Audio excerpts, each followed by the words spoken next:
Celebración de fe, encuentro de amor, el hombre y Dios, Dios y el hombre. ¿Dónde se da este encuentro? Presentamos Misterio de Fe.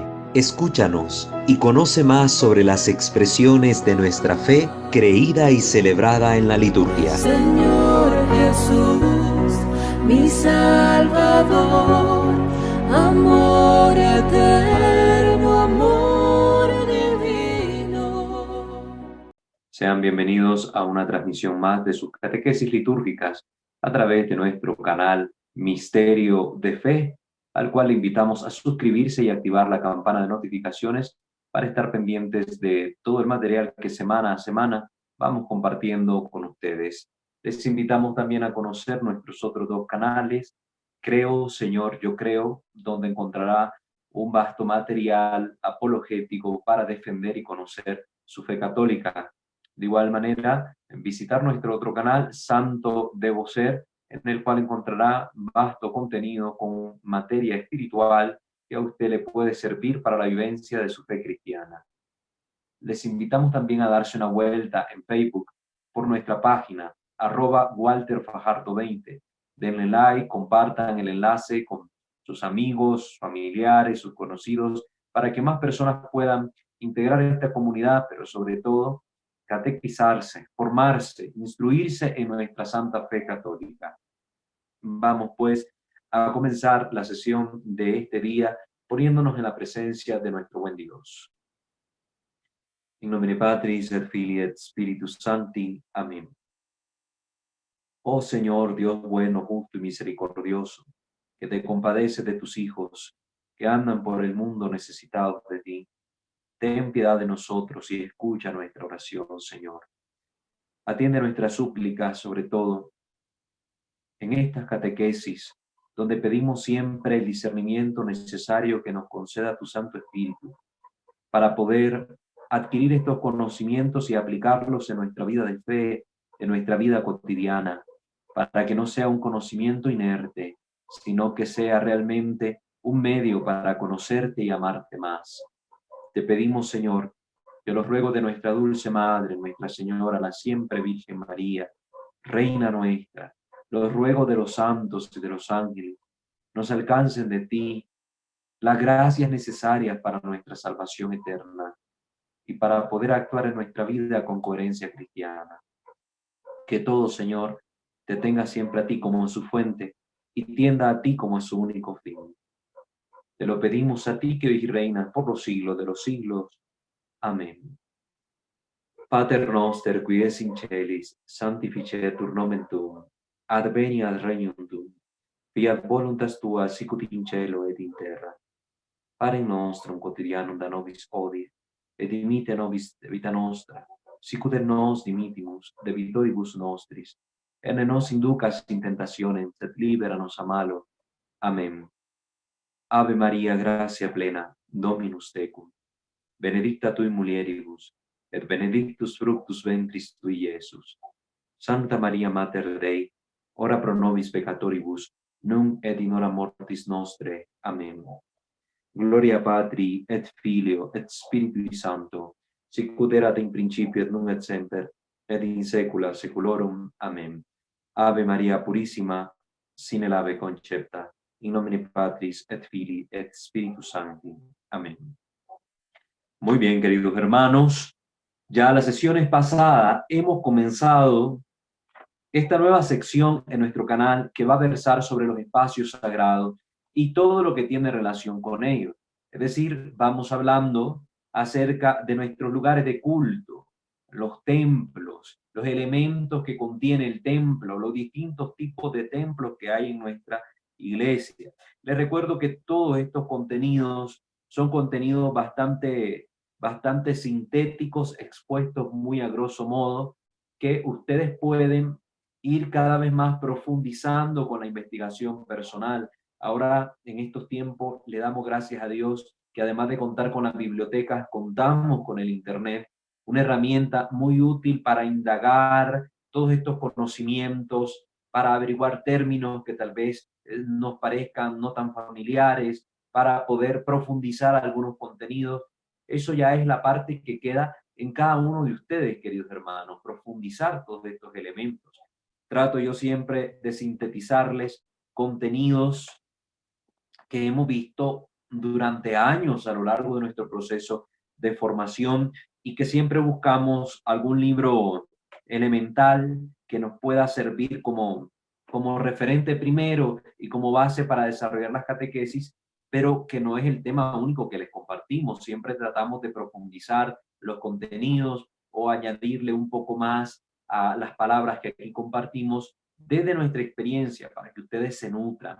Pero importante que ustedes profundicen por su cuenta todos estos contenidos a nivel histórico, a nivel magisterial, a nivel doctrinal, si así se requiere, etcétera, para que la riqueza de conocimiento que ustedes vayan adquiriendo pues sea mayor y cuenten con mejores herramientas para que ustedes puedan también compartir esta información con otras personas que así lo requieran.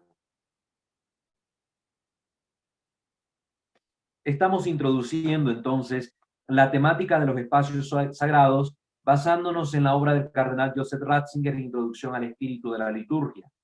En las 2 sesiones pasadas hemos comenzado esta introducción general, viendo la relación que hay sobre todo con la sinagoga judía, la relación del templo católico con las sinagogas judías. En un primer momento hablamos de cómo fue este desarrollo de los lugares de culto cristianos, remontándonos al tiempo en que los apóstoles, los discípulos, se reunían en las casas de distintos hermanos de la comunidad creyente para celebrar la reunión dominical, que consistía de forma medular en la fracción del pan y en la escucha de la palabra de Dios meditada y de forma exhortativamente expuesta por los apóstoles, la famosa Domus Ecclesiae, las casas de oración, las casas de la asamblea.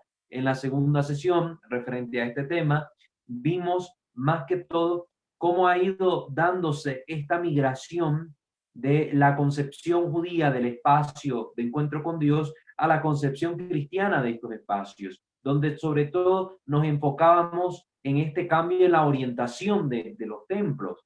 Antes, las sinagogas se orientaban sobre todo hacia el templo de Jerusalén, el famoso templo de Salomón, donde se encontraba el arca de la Shekinah divina, de la presencia de Dios, y que luego, cuando empiezan a crearse los templos cristianos, se da esta superación de una orientación hacia un punto geográfico fijo que corresponde hacia donde estaba orientada la fe de los judíos, a ese espacio sagrado donde se encontraba el arca. En el caso de los cristianos se hace referencia hacia una orientación mayor, hacia el Cristo que se ha manifestado en la historia y que dentro de los textos bíblicos tiene una relación muy profunda con la imagen del sol, y explicábamos todo este sentido de el oriente para el cristiano y la dirección de nuestros templos, la dirección del servicio litúrgico, del culto cristiano, de la oración comunitaria hacia el este, donde nace el sol,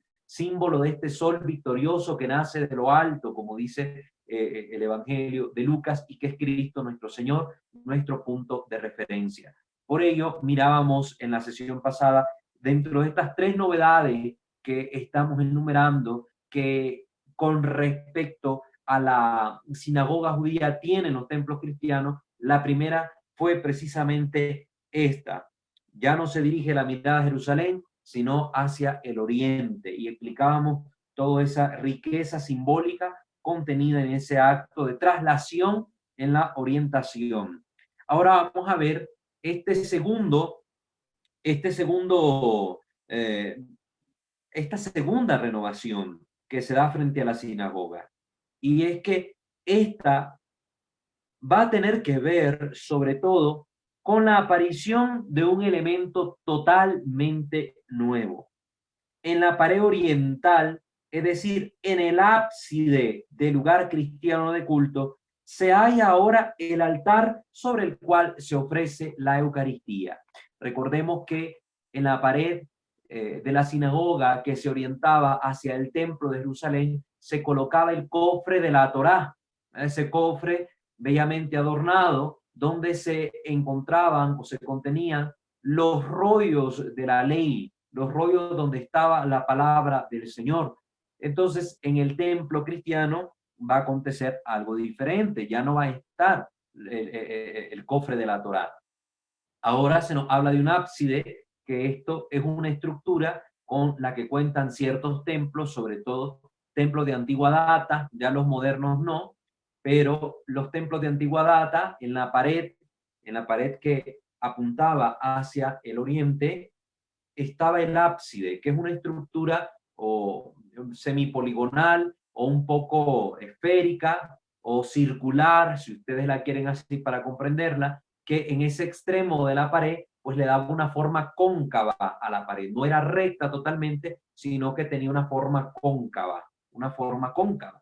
El ábside en las antiguas basílicas era el lugar principal, el lugar de honor, donde se colocaban las imágenes, las estatuas de sus ídolos, ¿verdad? De los ídolos paganos, de las deidades paganas, o en el caso de las basílicas romanas o de estos templos romanos, donde se colocaba la silla del magistrado, de esta persona principal para presidir la reunión del pueblo ahí congregado.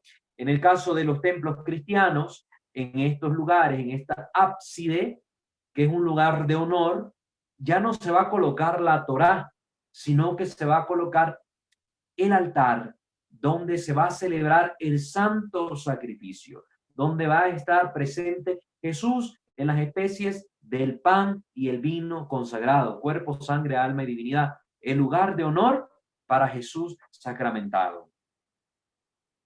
Entonces, en la pared oriental, es decir, en el ábside del lugar cristiano de culto, se halla ahora el altar sobre el cual se ofrece la Eucaristía y ya no más el cofre de la Torá. Como ya hemos visto, la Eucaristía supone un ingreso en la liturgia celestial. Entramos en esa acción que realiza Jesús en favor del pueblo y que está continuamente presente delante del trono de Dios en el cielo. Y nosotros, al participar de la liturgia, nos unimos a esa acción de Cristo. Participamos de esa liturgia celeste hermosamente descrita por el libro del Apocalipsis. Esta concepción no la debemos olvidar. A través de ella, de esta liturgia, puede el hombre hacerse contemporáneo al acto de adoración de Jesucristo. La liturgia, en esta fuerza, en esta mística, en esta dinámica que tiene, nos introduce en el Dios eterno, en el Cristo eterno, que lleva a cabo esta acción, este sacrificio en honor del Padre, este sacrificio de adoración al Padre. Nos introduce en esta atemporalidad. Nosotros ya no estamos, cuando participamos de la liturgia, situados en el tiempo como tal, sino que entramos en la dinámica y en la mística espiritual que encierra este sacramento que se celebra, el sacramento de la Eucaristía. Y así, aunque es una conmemoración, pero no es un simple recuerdo, es una participación en el momento exacto en que aquel sacrificio se ofrecía. Es una participación en la eternidad del Cristo que colgando de la cruz se entrega por nosotros para nuestra redención. En ese acto, Él, Jesucristo, asume el tiempo cósmico a través de su cuerpo y le confiere trascendencia, trasciende los límites de la temporalidad situada en un momento específico de la historia, poniéndolo en trance de introducirse en la comunión del amor eterno. A través de él entramos en esa comunión del amor eterno del Padre con el Hijo y con el Espíritu Santo. Qué profunda es nuestra liturgia cristiana y qué tontos somos a veces que no vivimos esa mística, esa dinámica, porque hemos vuelto tan, como diríamos, tan mecánicas, tan desprovistas de amor nuestras celebraciones, al punto tal que todo esto que se habla aquí a veces pareciera que estamos hablando de otra iglesia, de otra liturgia, de otras cosas y que no fuera lo nuestro. A veces no nos sentimos identificados con estas cosas porque hemos perdido la capacidad de vivir con esa dinámica nuestras celebraciones. De este modo, el altar supone un ingreso del Oriente en la comunidad reunida. Entra Cristo con toda su fuerza y su sentido redentor y toda esta acción que invita al hombre a volverse a Dios, entra en comunión con el pueblo reunido para la celebración. Y es un salir a la vez de la misma comunidad, de la mazmorra de este mundo, a través del nuevo velo rasgado del templo. Cristo nos ofrece en su cuerpo este velo rasgado del templo, este acceso a la Shekinah, a la presencia de Dios. El velo del templo custodiaba al arca, esa visión que podían tener las personas, las pocas personas que accedían a esa zona del arca a lo lejos, miraban primero ese velo y allá al fondo contemplaban algo del arca. Y solo el sumo sacerdote entraba a través de ese velo una vez al año para ofrecer este sacrificio al Dios vivo, al Dios verdadero. Entonces, en Cristo, en la figura de su cuerpo que se ofrece por nosotros y por medio del cual entramos a la presencia de Dios, aparece la figura de este velo rasgado, un velo rasgado. Ya no tenemos nada que impide ese acceso nuestro a la presencia de Dios. Y eso se da en Cristo cuando participamos, sobre todo, de los momentos litúrgicos. Todo ello conduce a tomar parte en la Pascua, en el paso del mundo a Dios, el cual se nos brinda como posibilidad en Cristo.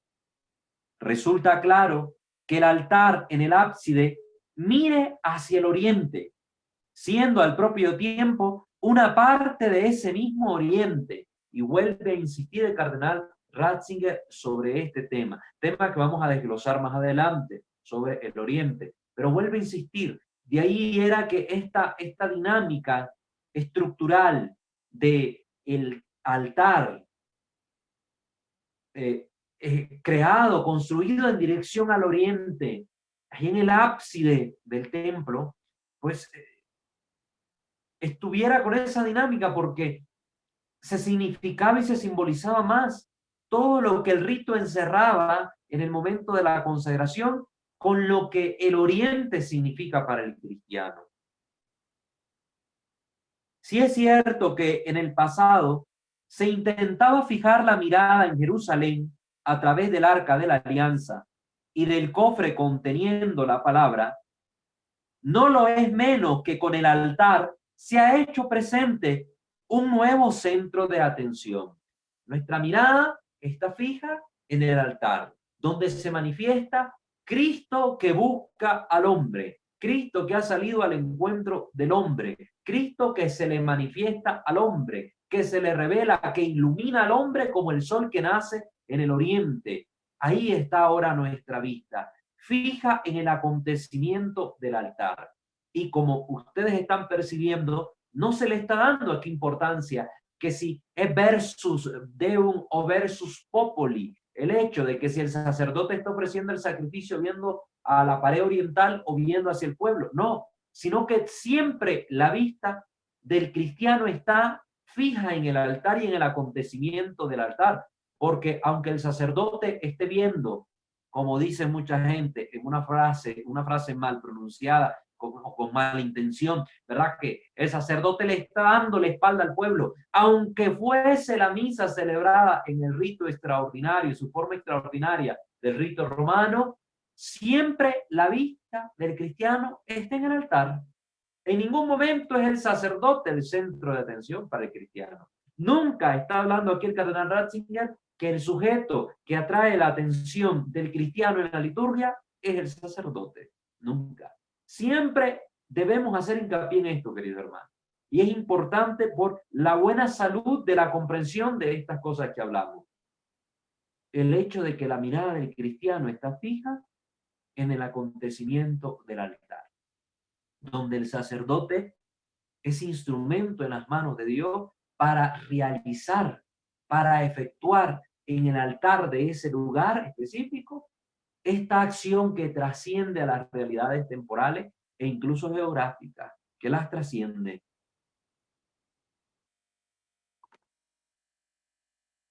Para decirlo de otro modo, continúa el cardenal Ratzinger, en el altar se encuentra presente aquello que antes había sido preanunciado por el templo. El templo preanunciaba la presencia de Dios en medio del pueblo, era el símbolo por excelencia de la fe y de la ritualidad judía, pues era el lugar donde se encerraba el arca, donde Dios se manifestaba. Pues ese templo prefiguraba la presencia de Dios en medio de los hombres. Ahora en el altar esa prefiguración se vuelve realidad, porque en aquello, en el templo, lo que habían eran imágenes y símbolos de esa presencia. El arca misma era un símbolo de esa presencia de Dios. Contenía asimismo símbolos en su interior que recordaban esa acción de Dios por los hombres. La vara de Moisés con la que se abrió el mar rojo, el pan del cielo, el maná con el que se alimentó el pueblo de Dios y las tablas de la ley que fueron mandadas a elaborar por Moisés. En Cristo Jesús, Dios se hace presente. El pan de la Eucaristía, el vino de la Eucaristía, no son símbolos de la presencia de Dios. Por la acción del Espíritu Santo, invocaba el epíclesis, por la imposición de manos del sacerdote, aquel pan, aquel vino, se transforman, se transubstancian y dejan de ser solamente pan y solamente vino para convertirse realmente en Cristo total, cuerpo, alma, sangre, divinidad, presente en las especies del pan consagrado. Entonces, aquel templo con lo que contenía era un símbolo de la presencia de Dios. En el altar se efectúa la realidad de la presencia de Dios en medio de los hombres. Se hace presente el Emmanuel, el Dios con nosotros, en Cristo Jesús, y todavía más aún se nos da en esa especie como alimento que sostiene la vida espiritual, la vida cotidiana de los hombres que llegan buscando en él esa fuente de sustento, esa fuente de vida. En el altar se encuentra presente aquello que antes había sido preanunciado por el templo. El altar se halla al servicio de nuestra contemporaneidad con el sacrificio de Logos, el sacrificio de Cristo. Él contiene en sí el cielo dentro de la comunidad reunida, o si se prefiere, Él conduce más allá de sí a la comunión de los santos de todos los lugares y de todos los tiempos. Se trasciende cuando se celebra la Sagrada Eucaristía, se trasciende, se va más allá de los límites de la comunidad local, porque por la acción eucarística entramos en comunión con toda la iglesia, no solo con toda la iglesia en cuanto a que es la iglesia celeste y la iglesia purgante, que también se hacen presentes en el sacrificio de la misa, sino que entramos en comunión con toda la iglesia de todos los tiempos que han celebrado y están celebrando el santo sacrificio de la misa y que celebrarán el sacrificio de la misa cuando nosotros ya no estemos, queridos hermanos. Ese efecto inmenso, enorme, tiene el sacrificio de Cristo. Es decir, que libra a la comunidad de un egoísmo de creerse comunidad aislada, como un islote, como una iglesia particular que flotara sola en medio del océano del mundo. No, la iglesia siempre está haciendo presente en sus acciones litúrgicas al conjunto de todo el cuerpo místico de Cristo. Nunca es una comunidad egoísta, si es auténticamente iglesia cristiana, sino que es siempre una comunidad de amor, una comunión en el Cristo total. En este sentido, podemos afirmar que el altar es el espacio en que se manifiesta el cielo abierto.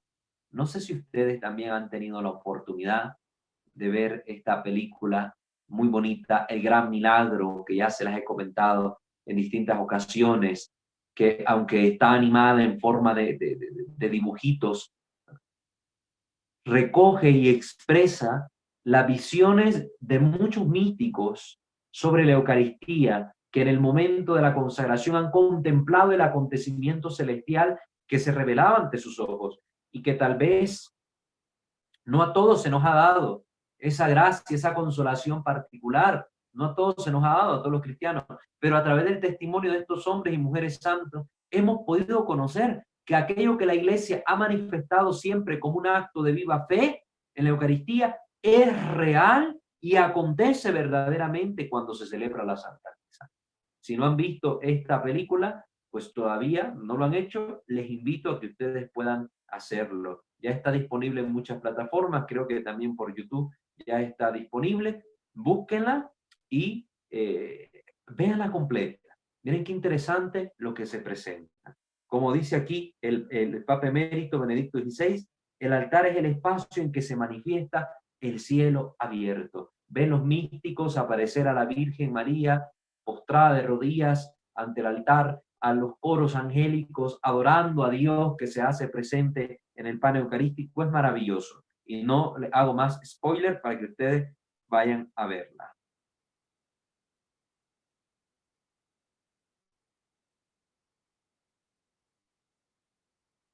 El altar entonces y lo que acontece en la liturgia no excluye el ámbito de la iglesia, por el contrario, lo incluye en la liturgia eterna.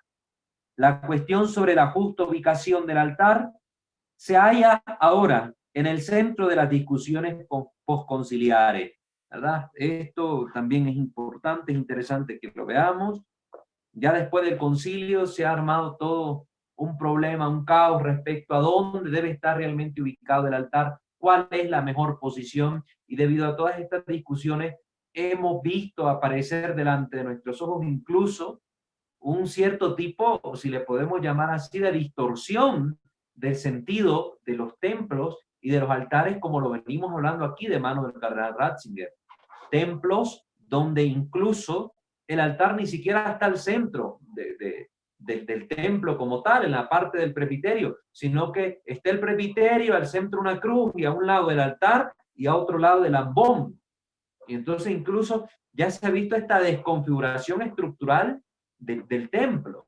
Ya veremos, como lo estamos haciendo acá, que no siempre el altar ha estado pegado a la pared, pero siempre ha tenido el altar un lugar central para la comunidad, de forma tal que independientemente si estuviese pegado o no a la pared, toda la comunidad pudiera dirigir su mirada en torno al altar, en torno al acontecimiento del altar. Y en esta desconfiguración que les comento, ya ni siquiera el centro está puesto en el altar y el acontecimiento del altar simplemente ante la cruz, que como ya vimos en la sesión pasada, tiene un profundo significado y relación con el oriente y por eso se coloca la cruz en el altar. Pero aquí está hasta desvinculada la cruz del altar. ¿Sí? Con la mala formación que tienen algunos sacerdotes o que se den algunos seminarios, desgraciadamente, se tiende a realizar este tipo de actos, que son hasta cierto punto un tipo de abuso también, un tipo de abuso. Por eso remarca aquí el cardenal, la cuestión sobre la justa ubicación del altar se halla en el centro de las discusiones postconciliares. No se preocupen que aquí vamos a tocar el punto también, por si alguno ya se está haciendo las preguntas, de dónde debe estar puesto el altar, que dónde debe estar puesto el sagrario. Vamos a ver qué dice la Iglesia, qué dice la Iglesia sobre esto, ¿verdad? ¿Qué ha dicho y qué dice? ¿Verdad? Porque a veces han habido cambios que son necesarios y otros cambios que no fueron tan necesarios, pero que se fueron introduciendo con el pasar de los años. Entonces vamos a hablar de esas cositas también. No crean que lo vamos a dejar en el aire o que no. Es un tema que está pendiente, pero que seguramente vamos a abordar. Muy bien, entonces esta sería la segunda innovación. La primera, vista hacia el oriente, ¿verdad? Ya no hacia Jerusalén, en cuanto a la dirección de los templos. Segunda, que en el ábside de los templos ya no estaría, como en la sinagoga judía, el cofre de la Torá, sino que ahora estaría en el ábside el altar de Cristo, el altar donde se hace presente el Dios vivo y verdadero. Hablemos de la tercera transformación o de la tercera innovación. La tercera innovación ocurrida a partir de la fe cristiana. Hay que notar ese tercer cambio. Sería que el cofre el cofre que contiene la palabra se mantiene también, por lo que hace al lugar del edificio del templo cristiano, ¿verdad? El cofre que contiene la palabra se mantiene también, por lo que hace al lugar del edificio del templo cristiano. Es decir, que también dentro del templo cristiano sí se iba a mantener el cofre de la palabra, pero no en el lugar que estaba en la sinagoga. Estos cofres, es curioso que nosotros sepamos, no se refiere en ningún momento a los sagrarios. Los sagrarios como nosotros los conocemos hoy en día, que vemos este cofre dorado muy bonito donde se guarda el Santísimo con una lamparita encendida, fueron surgiendo con mayor fuerza a partir del siglo XVI, anterior al siglo XVI. Vamos a verlo todo esto cuando toquemos el tema del sagrario. Hubieron otro tipo de elementos dentro de los altares, que dentro de los templos, donde se colocaba al Santísimo Sacramento. Recuerden que la primera comunidad cristiana, la comunidad primitiva, sufría persecución. No tenían lugares de culto fijos. Eran casas de reunión que de un momento a otro podían cambiar, porque si el imperio les caía encima, pues tenían que huir inmediatamente. Entonces, no había una necesidad, no había nacido dentro de esa comunidad una necesidad de tener esos lugares para reservar al Santísimo. No lo había. Simple y sencillamente se celebraba la Eucaristía y cada quien para su casa. Cuando cesó la persecución, también ya con la Pax Constantiniana, después de la firma del decreto del decreto de Milán en el 313 con el emperador Constantino, entonces ya hubieron lugares oficiales de culto donde se podían reunir sin ningún temor los cristianos, porque anterior a eso, incluso en las catacumbas, que eran lugares muy usuales de culto, corrían el riesgo de que llegara un grupo de soldados, la milicia, y se llevara preso a todos los que estuvieran ahí reunidos. Entonces, exponer al Santísimo a ese tipo de circunstancias era muy riesgoso. Entonces, simple y sencillamente se consagraba el pan, se consumía y se guardaba un resto que se le entregaba a un diácono, ¿verdad? Un diácono, a una persona de confianza dentro de la iglesia, que llevaba esas partes de pan consagrado a los presos y a los enfermos, ¿verdad? Para que consumieran el cuerpo de Cristo. Igual cuando ya empezó a cambiar todo esto de la persecución y se estableció la iglesia con sus lugares de culto, también pues las especies consagradas iban a ser pocas y era siempre con esta mentalidad de reserva. Reservamos para los enfermos y para los presos al Santísimo. No era tanto como el sentido que le damos hoy de un culto de adoración eucarístico tal cual. El culto estaba ligado expresamente a la celebración litúrgica, con posterioridades que van a hacer en la iglesia este deseo, este sentimiento de adorar las especies consagradas y la presencia real de Jesús en estas especies, que nunca se ha dejado de creer en eso en la iglesia, nunca se ha puesto en duda, sino que este deseo ferviente de piedad, de culto a la Eucaristía, pues se va a dar con mayor posterioridad en la iglesia. Entonces, no hablamos aquí de los sagrarios como tal, sino de cofres donde se guardaba el evangelio, que era lo más preciado que tenían los cristianos.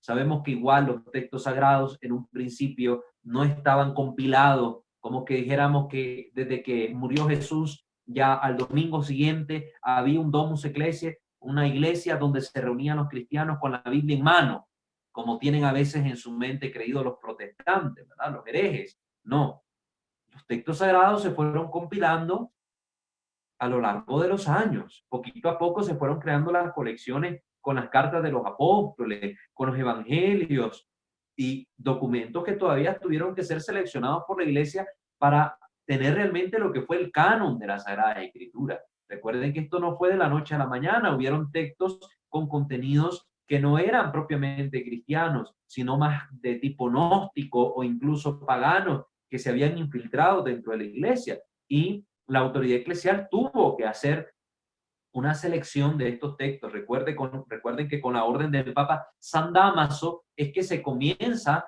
a juntar los textos que conformarían el canon. De todo esto, ustedes van a encontrar videos de cómo se formó la Sagrada Eucaristía en mi canal, la Sagrada Biblia, en mi canal Creo Señor, Yo Creo, en la lista de reproducción que se dedica exclusivamente a la formación de los textos sagrados, lo que tiene que ver con la divina revelación. Entonces ahí pueden encontrar ustedes, creo que son 8 o 10 capítulos, con los que ustedes van a ver cuál es la historia de la formación de la Sagrada Escritura.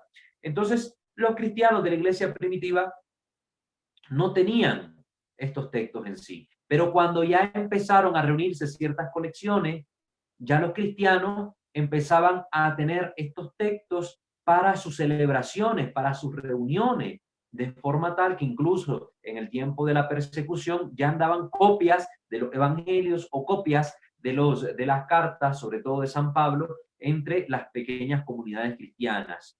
Ya para tiempos de la paz constantiniana empiezan a surgir los famosos unciales, los famosos textos con escritura riquísima y bien decorada, etcétera, que se trataban con gran estima y valor. En tiempo de San Ambrosio vamos a escuchar, ya San Ambrosio del siglo IV, 300 y pico, vamos a escuchar que hay textos bien decorados, bien hermosos, que contienen el Evangelio. Y el evangeliario como tal, pues va a representar para el pueblo cristiano la presencia de nuestro Señor. El evangeliario fue siempre considerado en la iglesia como el símbolo de Cristo. Cristo que se hace presente a través de su palabra que se comunica.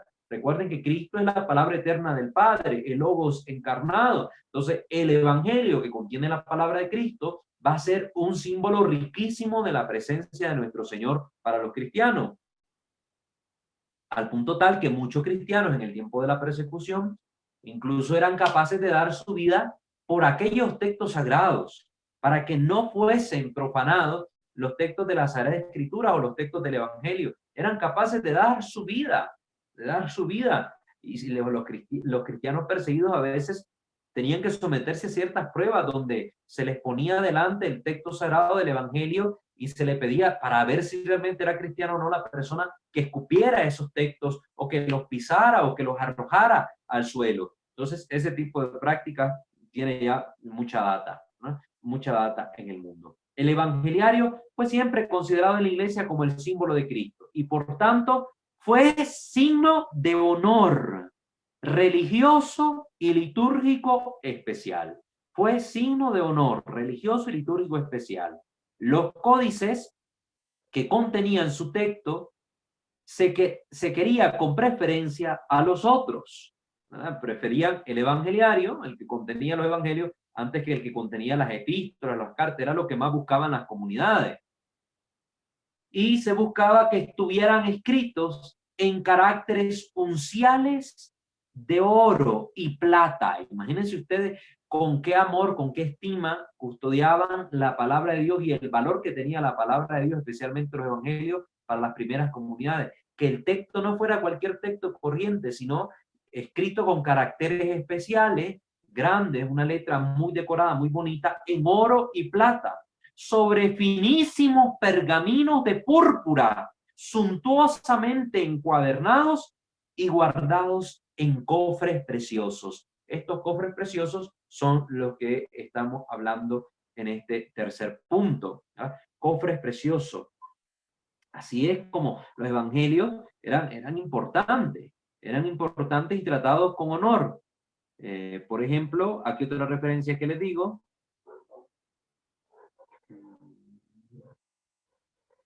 Que el evangeliario, se colocaba encima de un trono junto con las reliquias de la cruz.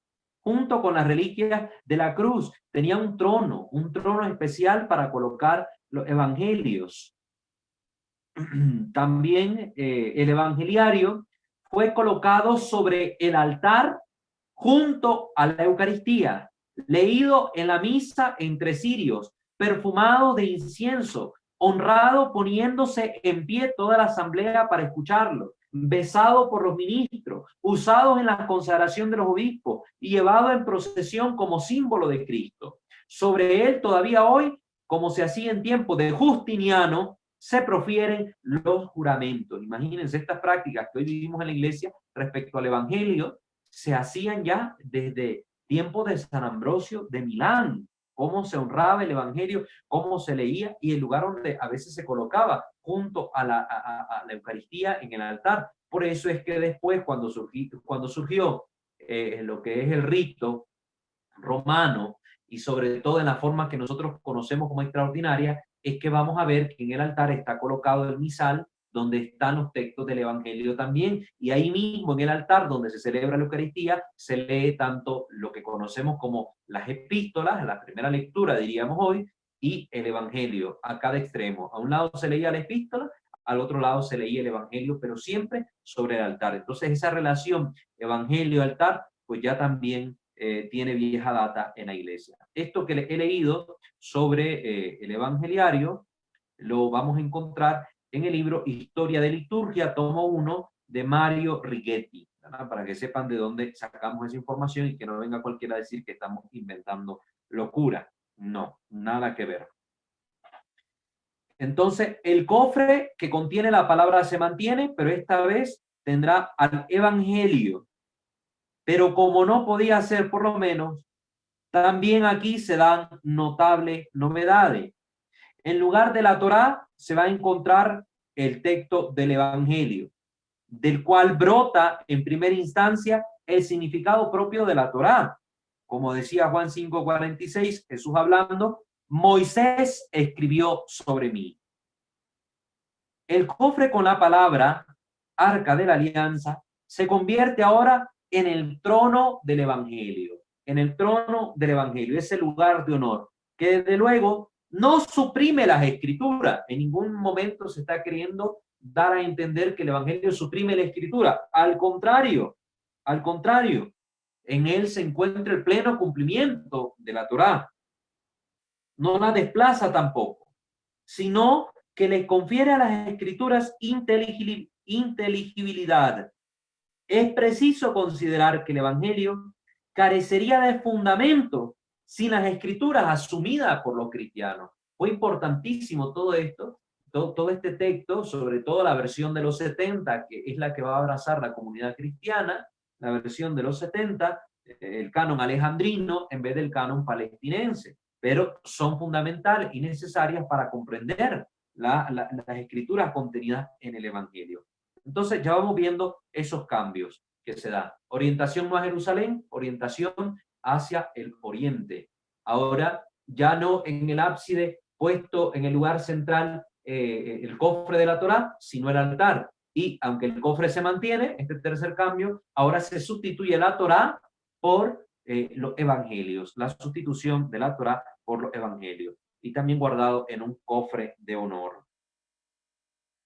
La costumbre sinagogal de cubrir con un velo el cofre para poner más de relieve la santidad de la palabra se conservará. Entonces estos cofres, habíamos hablado, en la Torá se colocaba un velo para representar pues esto mismo que estaba en el templo de Jerusalén, el arca velada, ¿no? Con un velo delante. Pues al pasar esta tradición también a la comunidad cristiana, el velo como signo de la santidad que se oculta en los textos sagrados se va a mantener. Entonces se va a poner delante del cofre un velo. Tradición que luego va a asumirse por el sagrario o tabernáculo donde se va a custodiar el Santísimo Sacramento y se le colocará al sagrario y se le debe colocar, hago ahí hincapié, se le debe colocar al sagrario siempre un velo que significa esa santidad que está ahí presente,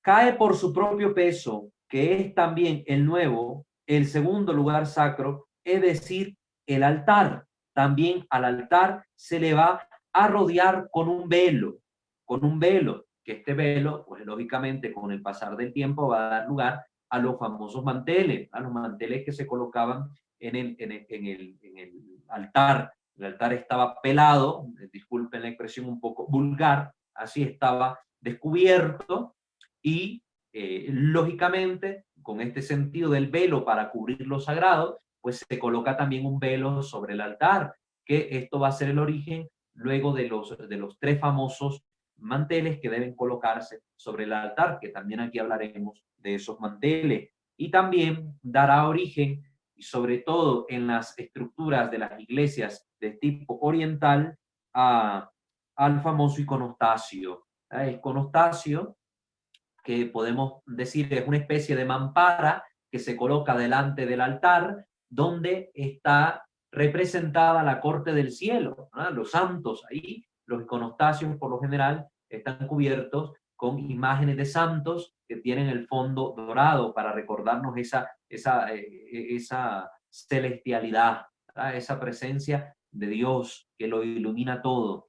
Y pues ahí el sacerdote, cuando va a celebrar la misa, cuando viene el momento precisamente de la liturgia eucarística, entra a través de las puertas del iconostasio hacia el altar y todo acontece, ¿verdad? Todo acontece dentro del iconostasio. Las puertas se cierran y la gente no mira nada, la gente con costo escucha lo que está pasando ahí adentro, pero los cristianos no miran nada, porque eso simboliza el misterio que acontece ahí, la forma misteriosa como acontece la transustanciación del pan y del vino, que aunque en teoría sabemos lo que pasa, pero en la práctica nuestros ojos no son capaces de ver ese cambio, esa transformación, esa transustanciación de los dones. Eso está simbolizado también a través de cubrir con el iconostasio el altar para el momento de la liturgia eucarística. Y aquí mucha gente que no sabe de estas cosas se anda quejando, ay, es que no me dejan ver, si ponen el Cristo en el altar no miro lo que está pasando. Es que, hermano, aunque usted pegue los ojos ahí a la patena del sacerdote, usted no va a poder ver lo que el misterio realiza, porque es misterio, precisamente por eso. Entonces dejemos de estarnos inquietando por si vemos o no vemos, que lo que acontece es más trascendente que lo que pueden ver nuestros ojos. La dualidad de los espacios sacros dentro del recinto sacro cristiano se convirtió en algo de significado eminente para la acción litúrgica.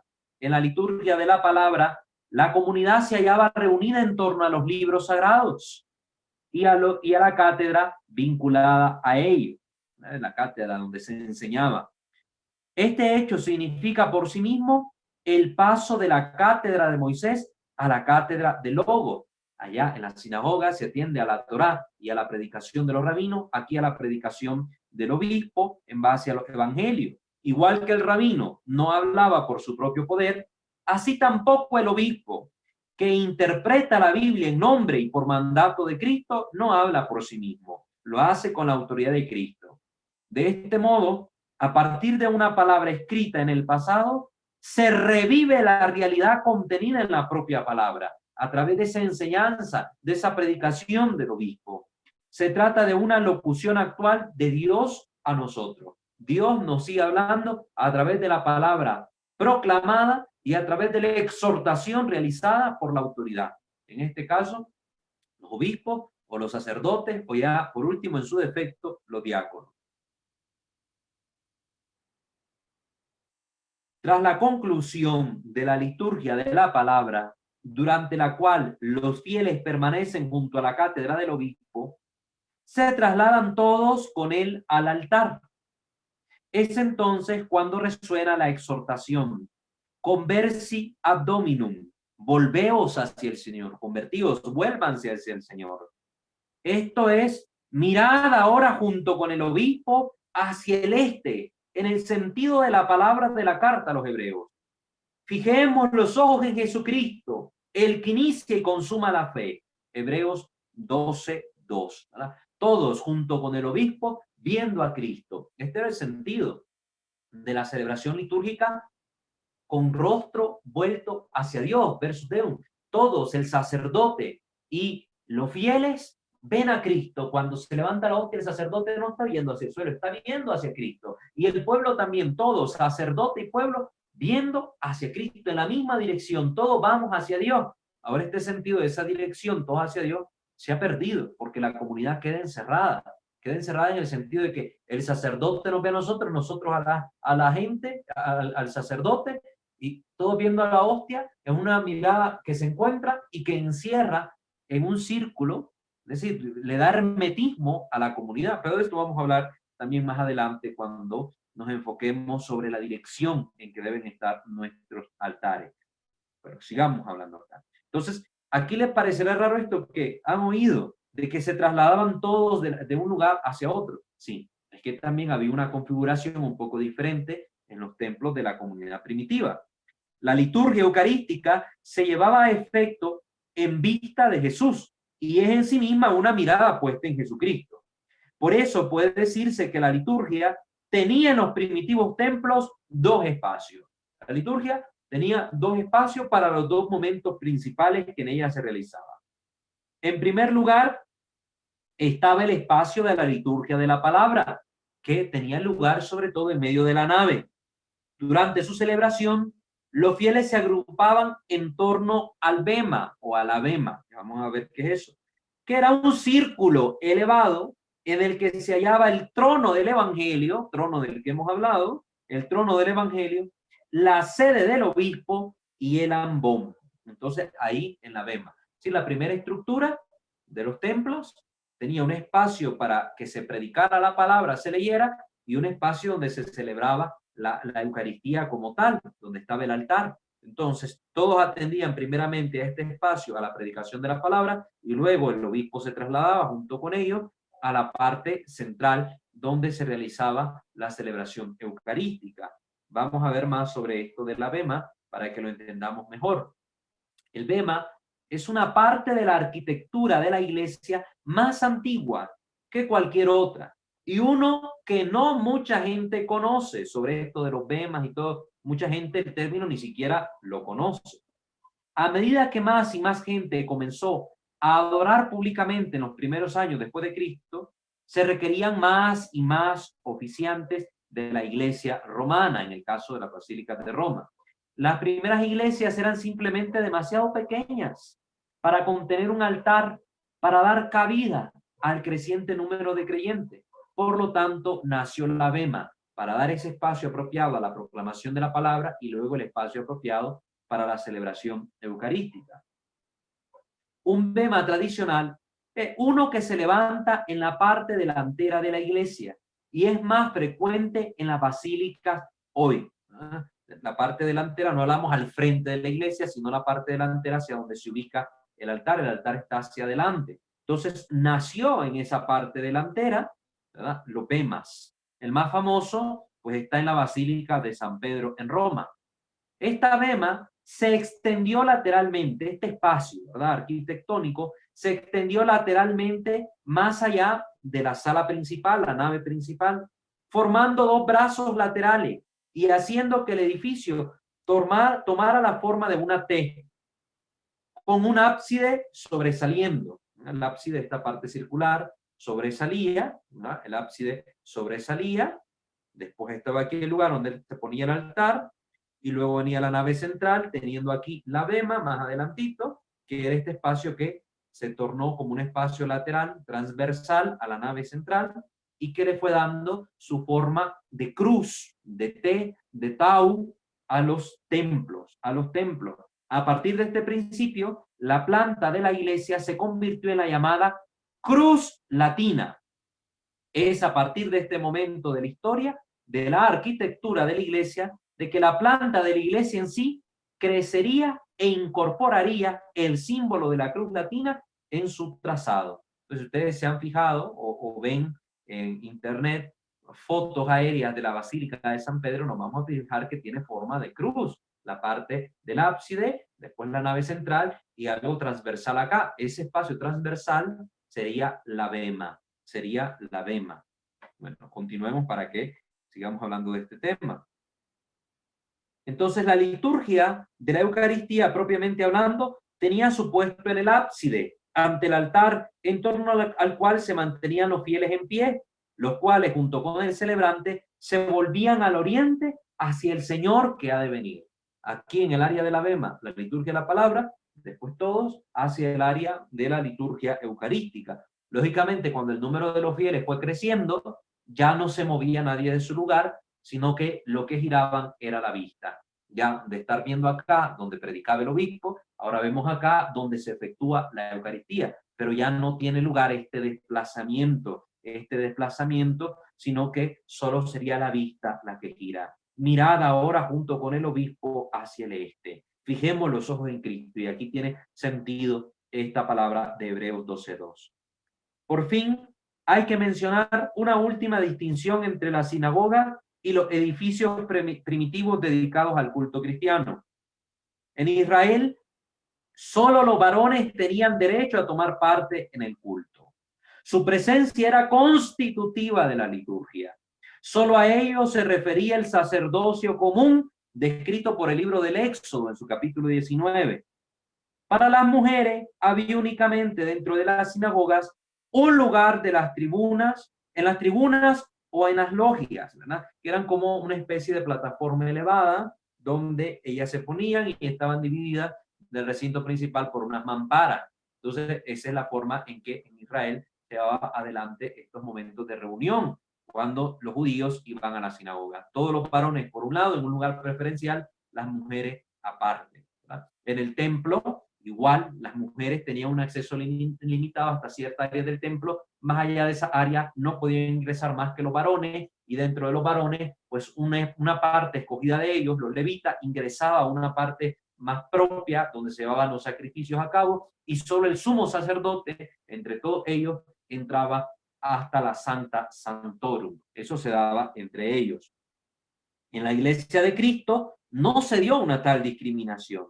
Ya desde el tiempo de los apóstoles se decía que una cosa así provenía de Jesús. Jesús no hizo esta distinción. No hizo esta distinción.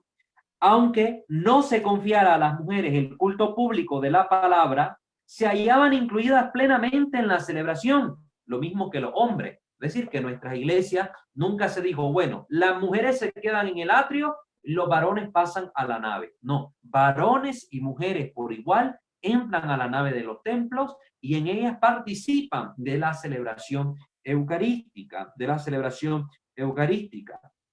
Por ello, encontraron su lugar en el propio recinto sagrado, lo mismo alrededor del bema que alrededor del altar, si bien formaban un grupo separado del de los hombres. Es decir, participaban juntos pero no revueltos, como decimos en Nicaragua, y esto todavía es observable en muchas fotografías de las misas, cómo se hacían antes del Concilio Vaticano II, y en muchos lugares donde se observa la misa tradicional todavía puede verse esto. Es decir, que en un lado de las naves estuvieran solo los varones y en un lado de la nave solo las mujeres, pero todos al mismo nivel, ¿verdad? La diferencia está en la iglesia entre sacerdocio común de los fieles y sacerdocio ministerial, que quienes acceden al área del ábside del templo, que ahora es el lugar que se ha fusionado con el presbiterio, que es el lugar donde solo accedían antes los presbíteros, entonces están ahí los ministros, los que participan del sacerdocio ministerial, y por otro lado, en el lugar de la nave, se encuentran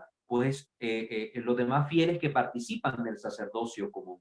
Entonces la diferencia actual no reside en que si son varones y son mujeres, como pasaba con los judíos, sino en el nivel del sacerdocio que se posee. Por un lado, el sacerdocio común del bautismo, y por otro lado, el sacerdocio que confiere el sacramento del orden. Entonces son los que gozan del sacramento del orden, los que están llamados a estar propiamente dicho en su lugar es ahí, en el presbiterio, mientras que los que participan del sacerdocio común en la nave del templo. Lógicamente, esto sobre todo al oficio que se realiza, hay que entenderlo, el sacerdote solo es varón. Eso fue disposición de nuestro Señor Jesucristo. Así como él mismo, según la tradición apostólica, dispuso que mujeres y hombres participaran en común de la asamblea, asimismo él dispuso que fueran hombres, solo hombres, los que accedieran al sacerdocio ministerial. Eso lo tenemos que tener claro.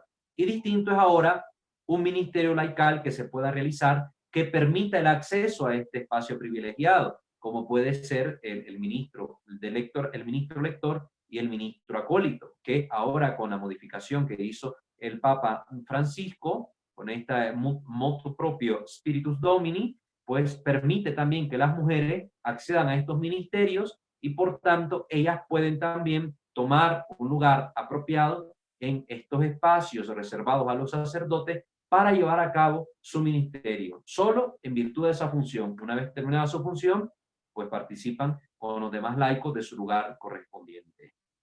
Muy bien, con eso terminamos la introducción general a este tema sobre la diferencia entre los lugares de culto de los judíos, donde tuvo origen y nacimiento nuestra fe cristiana, y el lugar de culto de los cristianos, para luego, a partir de las otras secciones, empezar a hablar de los distintos tipos de templos que existen, sus estructuras, etcétera, y luego de los elementos que están dentro del templo, ¿verdad? El ambón, la sede, el presbiterio, el baptisterio, todas estas cuestiones, hablarlas, ¿verdad? De forma muy desmenuzada para que podamos conocerlas y comprenderlas mejor.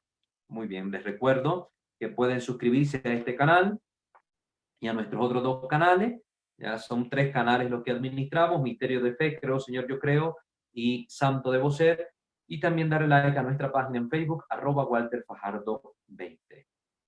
Muy bien, ahora si ustedes tienen comentarios, alguna pregunta respecto a esto, yo creo que los temas han sido hasta el momento bastante claros, pero si ha quedado alguna duda o quieren hacer algún comentario, pues esta es la oportunidad que pueden hacerlo. Hermana Giovanna, le da lectura por favor a los comentarios que estén ahí por Zoom, y si hay alguno por YouTube, también nos hace el favor de leer. Claro, Elizabeth Mendoza envió un mensaje y dice: buenas noches a todos. Hermano Walter, precisamente una de las diferencias en nuestra iglesia es que nuestro Señor Jesucristo vino a dignificar a la mujer. Él mismo, con su ejemplo, y que más que darle la debida importancia a nuestra Madre María. Muy buena introducción del tema. Gracias por las enseñanzas. Y por YouTube aún no hay comentarios. Muchas gracias, hermana Elizabeth, por sus palabras. Siempre esté muy pendiente de las catequesis formativas. Doy gracias a Dios por eso, por el interés también que usted pone en formarse. Eso dice mucho de usted como cristiana. Y pues sí, el Señor es el que ha dignificado a la mujer, ha vuelto al lugar que le corresponde a la mujer, porque como fuimos viendo en el judaísmo, la mujer hasta cierto punto sufría discriminación, desprecio, etcétera. Era tratada incluso como una posesión, ¿verdad?, del varón, y cuestiones que hoy se siguen viendo, por ejemplo, en religiones como el islamismo, ¿no? Mientras que dentro de la fe cristiana, el Señor dignifica a la mujer, elige incluso a una mujer para nacer de ella, a nuestra madre, la siempre Virgen María. Entonces, por esto entendemos perfectamente esta dinámica de celebración de la primera comunidad cristiana, donde todos tenían derecho a participar de las celebraciones, cada uno en su debido puesto, como dirá San Pablo: unos son apóstoles, unos maestros, otros no sé cuántos, todo eso respetándolo, pero donde toda la comunidad se encuentra, se reúne en torno a Cristo para escucharle en su palabra y para recibirle en la Sagrada Comunión. Entonces, esto es algo maravilloso, algo bellísimo que acontece en nuestras iglesias. Y cuando no entendemos el significado de las cosas, tendemos a desvirtuarlas y empiezan a meterse ideologías como la ideología feminista de corte marxista, que hoy está muy en boga, que lo que viene a hacer es como robarle a la mujer su feminidad para diluirla en lo que ellas entienden como masculinidad. Y entonces entran en la iglesia este tipo de pleitos y de discusiones un poco absurdas. Las mujeres también tienen derecho a ser sacerdotes. ¿Por qué no? ¿Por qué solo los hombres? Y empiezan todo este tipo de discusiones que no tienen ni pie ni cabeza a introducirse en nuestros templos y a ser escuchados en nuestras comunidades. Pero cuando comprendemos bien el actuar de nuestro Señor y entendemos a través de las catequesis y la doctrina todas estas cositas, nosotros vamos teniendo claridad de cómo ha actuado Dios y el sentido de cómo son las cosas.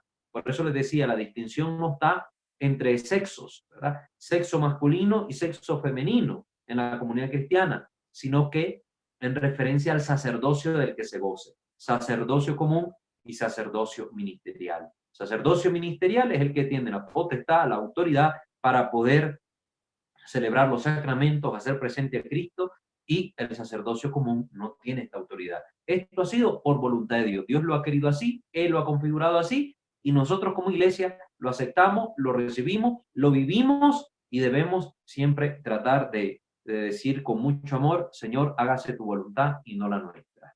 Muy bien, hermana Elizabeth, muchas gracias.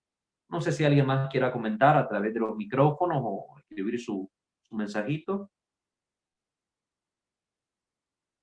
¿Hay algún otro comentario, hermana Giovanna, en YouTube?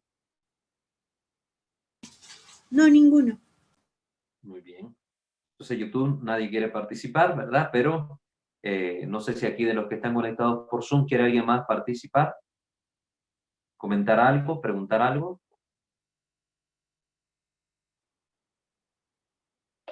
justo acaban de enviar un mensaje por YouTube de Lisbeth Rodríguez. Dice, gracias porque cada día aprendo algo diferente. Hoy he aprendido a mirar el altar, ya que Dios habla a través del sacerdote, siempre mirándolo. Gracias a Dios por sus enseñanzas. Bendito sea Dios, querida hermana. Gracias a usted también por participar, hermana Lisbeth, que Dios la bendiga y que le ayude también a seguirse formando para que cada día más, adquiriendo conocimiento, podamos pues amar más al Señor. Recuerden lo que digo en Creo, Señor, yo creo, nadie puede amar lo que no conoce. Y si desconocemos nuestra liturgia, difícilmente la vamos a amar, difícilmente vamos a celebrarla bien, difícilmente vamos a custodiarla con celo. Así que eso tengámoslo presente. Muy bien. No sé entonces si alguien más quiere participar. Aprovechen. Sí, muy buenas noches, hermano Walter Fermín, por este lado. Hermano Fermín, lo escuchamos. En relación a las variantes que ocurren entre unos templos y otros, incluso templos actuales que no se, que van diseñados ya de una manera totalmente ajena a todo lo que estamos conversando. La pregunta sería, primero, esto que tanto nos afecta a nosotros como creyentes, porque pues tenemos por entendido que somos de muchos objetos, mucha visualización o de muchos elementos así, ¿no? Como cristianos. Y segunda sería, ¿hay algún tipo de, ¿cómo se le podría llamar? Grupo, asociación en la Iglesia Católica que se encargue de verificar todo este tipo de cosas en las construcciones de los templos, para que vayan acorde, y llamar alguna atención cuando esto no ocurra así, o algo por el estilo? Muy bien, muchas gracias por su pregunta.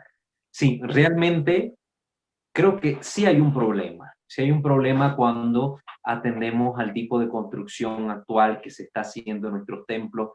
Y no me refiero a la posición o dirección del altar, de la sede, etcétera. No me refiero en tanto a esto, sino más bien a que estamos perdiendo la carga simbólica de la estructura de nuestros templos. Por ejemplo, algo que jugaba un papel importante en nuestros templos antes era su forma. Se trataban de ir haciendo en forma de cruz, ya fuera cruz latina, ¿verdad? O la cruz oriental, que tiene más la forma de T, o cruz griega, como también le suelen llamar. Entonces, el edificio en sí mismo, con su estructura, ya hablaba. Se ha perdido esta carga simbólica. Hoy nos conformamos con un galerón suficiente. Se ha perdido la estructura en sí, ha perdido su belleza. Los templos, con sus tamaños, con sus formas, con sus colores, ya catequizaban, hablaban de la belleza del Creador. Si esta belleza era contemplada en los templos, ¿cuánto mayor será aquel que nos ha dado la inteligencia para hacerlo bello? ¿Cuánto más bello será aquel del cual procede la belleza? Pues todo eso se ha ido perdiendo. Y cuando miremos el resto de la estructura de los templos, que hablemos de campanarios, de baptisterios, de atrios, etcétera, nos vamos a dar cuenta cuánto hemos perdido a ese nivel. A nivel de la carga simbólica y del sentido también, porque entramos a nuestros templos y a veces vamos percibiendo que algo le falta. Cuando entramos a un templo antiguo, por ejemplo, aquí en Ciudad de México, he tenido la oportunidad de visitar varios templos antiguos.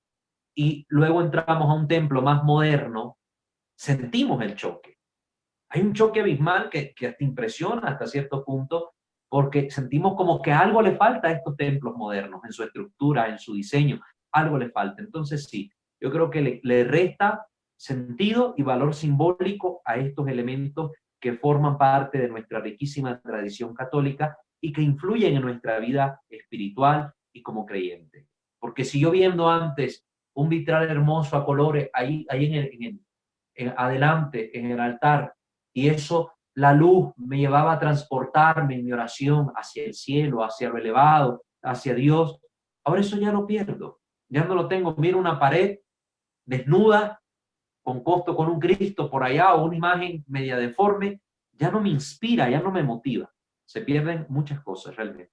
Y lo segundo, sí existen, hermanos, existen, se supone que deberían existir, por lo menos, si no a nivel de diócesis, a nivel de provincia eclesiástica, una comisión encargada de lo que es el arte sacro, el arte sacro. Y aquí se incluye también todo lo que es la parte de la arquitectura sagrada, la parte del decoro de los templos, la parte de las imágenes, el imaginario religioso, la parte, muchas cosas se incluyen ahí, incluso la parte de la música sacra, como hemos mencionado.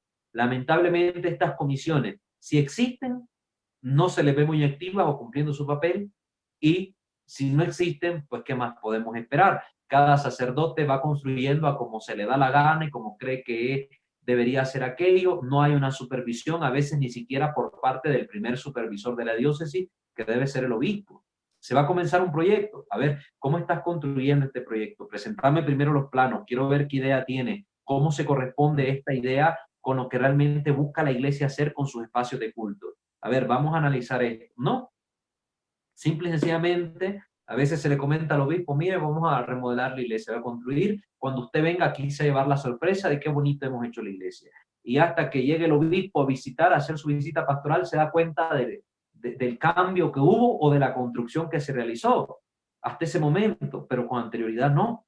Y entonces no se supervisan las obras y vemos que queda a la iniciativa e innovación de cada sacerdote. Y por eso es que a veces vemos aparecer delante de nuestros ojos templos que cristianamente dejan mucho que desear.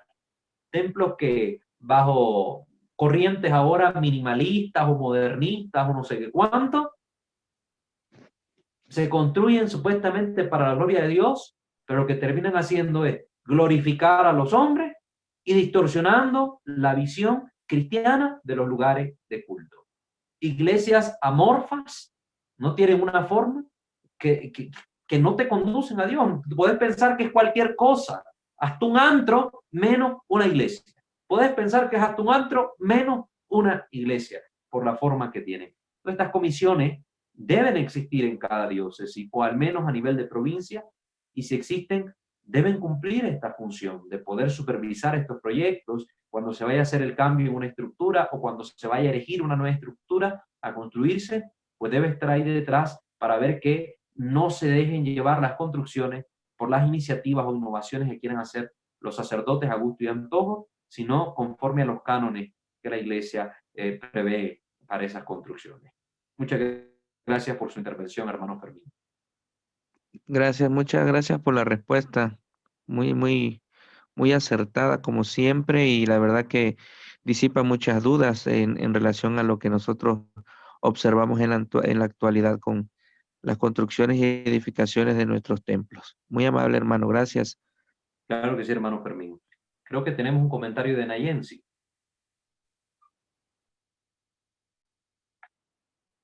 Giovanna, si le da lectura, por favor.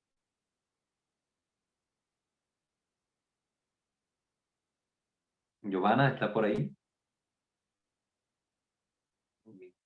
Si no, Ana Yensi, si está conectada, por favor, si puede leer su comentario mejor, si nos ayuda de esa manera. Sí, por aquí estoy. Buenas noches. Buenas noches. La consulta es que he visto en algunos templos de que la sede está en el centro y en otros templos que la sede sacerdotal está al lado. Y por ejemplo, aquí en Nicaragua, en algunas diócesis, que los templos son estilo colonial, muy bonitos, aparte del altar y de la sede, está separado otro espacio que no es el ambón, donde el sacerdote predica la homilía. Entonces, son esas dos preguntas. Muy bien, claro que sí. De ese punto vamos a hablar cuando mencionemos los elementos que están en el templo, sobre todo estas estructuras que tú nos haces mención. Pero ya hemos visto, a raíz de lo que hoy escuchamos, que en el templo van a haber ciertos cambios, ciertos cambios. En primer lugar, era separado el lugar desde donde se proclamaba la palabra de Dios, que era el ambón, donde se encontraba el trono del evangelio y se encontraba también la sede del obispo, y el lugar donde se celebraba la Eucaristía, que era el altar pegado al ábside del templo. Entonces eran dos espacios separados. Luego, cuando empezamos a ver este proceso de crecimiento en cuanto a la cantidad de fieles que llegaban a los servicios, poco a poco esta área de la bema va a ser olvidada, dejada a un lado, y se va a crear en el mismo espacio del ábside la fusión del presbiterio, que era un lugar aparte donde solían sentarse los sacerdotes asistentes que participaban en coro, con su traje coral, ¿verdad?, las ceremonias, y se fusiona el presbiterio con el ábside, y en el presbiterio va a tener lugar la sede, el ambón y el altar. Entonces se van a dar esta fusión de los tres elementos. Ahora bien, cuando miremos la parte del sagrario, vamos a ver que las disposiciones indicaban que en las catedrales, cuando eran así edificios muy grandes, en las basílicas y las catedrales, por el honor debido al Santísimo Sacramento, se le construyera, debido a ese honor, como una capilla privada, una capilla enorme, bellísima, al Santísimo Sacramento, y la sede, por la preponderancia de esas iglesias, que era la catedral, el lugar de la cátedra, la silla del obispo, la iglesia principal, estuviera donde estaba antes la silla, la sede de la silla de este jefe principal, del procurador romano, etcétera. Entonces, este lugar en el ábside lo ocupó también la sede del obispo en las catedrales, teniendo un espacio de separación con el altar. Entonces la sede estaba al frente y el altar estaba más adelantito, y la bema un poco más adelante, donde se proclamaba la palabra. Luego se juntará el área de la bema y el área del altar, y la sede quedaría al frente solo en las catedrales. En el resto de las iglesias, donde la cátedra no tenía por qué ocupar lugar central, siempre lugar de eminencia o de importancia lo tuvo el altar, con posterioridad el Santísimo Sacramento puesto en el altar, y por tanto, como el lugar principal estaba ocupado por Dios mismo en su presencia eucarística, la sede del sacerdote se colocaba a un lado. Entonces no podía estar la sede dándole la espalda al Santísimo Sacramento. Eso era algo impensable. Ya veremos luego cómo después del Concilio Vaticano II se fueron introduciendo todos estos cambios que darán lugar a otras estructuras, a otros conceptos, a quitar incluso el altar de la pared oriental y a quitar al Santísimo de la zona del altar y tirarlo a un lado, como solemos decir también en las parroquias.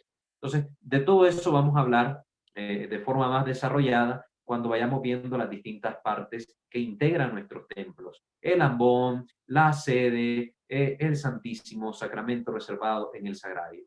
Pero sí, con esto ya te das una idea de los cambios que fueron sufriendo nuestros templos en sus estructuras, pero que no perdían nunca de vista el oriente, la vista hacia Cristo, la vista hacia el Señor.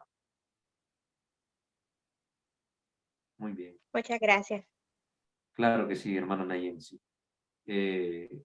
No sé si ahí había otro comentario de Sergio, creo. Giovanna, ¿ya estás por ahí? Sí, hermano Walter, lo que pasa es que se me borraron los mensajes y no puedo ya mirarlos, pero aprovecho para leer. Si alguien más nos apoya leyéndolo, antes le voy a leer el mensaje que envió Susana Oliva Flores García. Dice, gracias por la introducción. Muy bien, ese fue a través de YouTube. Exacto, a través de YouTube. A los de Zoom no los puedo mirar. Ok, hermana Nayensi, ¿sería tan amable de darle lectura al comentario que puso nuestro hermano Sergio? Sí, con gusto. Dice, bastante interesante, muy fluida y entendible la charla. El tiempo se va súper rápido. Gracias. Claro, muchas gracias, hermano Sergio. Muchas gracias, hermana Susana, a ambos por sus comentarios de agradecimiento. Pues nada más que darle gracias a Dios, porque Él es el que nos da sabiduría, nos pone en las manos elementos como los escritos por el cardenal Ratzinger y el conocimiento de tantos años de formación. Poco a poco vamos a ir comprendiendo. Bueno, para las personas que nos gusta la liturgia, estas charlas se nos hacen cortitas. El tiempo se nos va volando, quisiéramos siempre hablar más, conocer más, etcétera. Para quien no le gustan estos temas, 10 minutos se les vuelven una eternidad. Así que demos gracias a Dios por la paciencia de ustedes y el amor que le tienen a la liturgia y a nuestro Señor en ella, porque se quedan estas charlas y se forman constantemente semana tras semana. Muchas gracias a Dios por eso. Bueno, ¿ya no hay más comentarios? Perfecto. Bueno, vamos entonces a cerrar esta sesión poniéndonos en la presencia de nuestro buen Dios. Digamos juntos, in nomine Patris et Filii et Spiritus Sancti. Amén. Señor Dios nuestro, te bendecimos, te adoramos, te alabamos, te glorificamos y te damos gracias por este momento de encuentro y de formación. Gracias, Señor, por darnos luces siempre nuevas con tu Santo Espíritu, para comprender mejor nuestras celebraciones, para comprender mejor lo que vamos viviendo en la liturgia, para conocer mejor nuestra iglesia y su desarrollo histórico. Que todo este conocimiento sea aplicable a nuestra vida, Señor, que nos permita vivir más congruentemente, más activamente nuestra liturgia cristiana. Ayúdanos a que así sea, que Mamá María nunca nos abandone con su asistencia, que los santos, los ángeles, intercedan siempre por nosotros, que encontremos en ti la fuente de nuestra felicidad eterna, Señor. Te lo pedimos a ti que vives y reinas por los siglos de los siglos. Amén. Sub tuum presidium confoimus Santa Dei Genitrix, nostra deprecationes ne despicias in necessitatibus, sed periculis cunti liberanos semper, o Virgo gloriosa et benedicta. Amén. Ángel de mi guarda, dulce compañía, no me desampares ni de noche ni de día. No me dejes solo, que sin ti me perdería. En la hora de mi muerte, llévame feliz a los brazos de Jesús, José y María. Amén. Ave María Purísima, sin el ave concepta, in nomine Patris et Filii et Spiritus Santo. Amén. Que el Señor me lo bendiga a todos. Muchas gracias a todos los que participaron. A ver, quiero ver cuántos estuvieron conectados.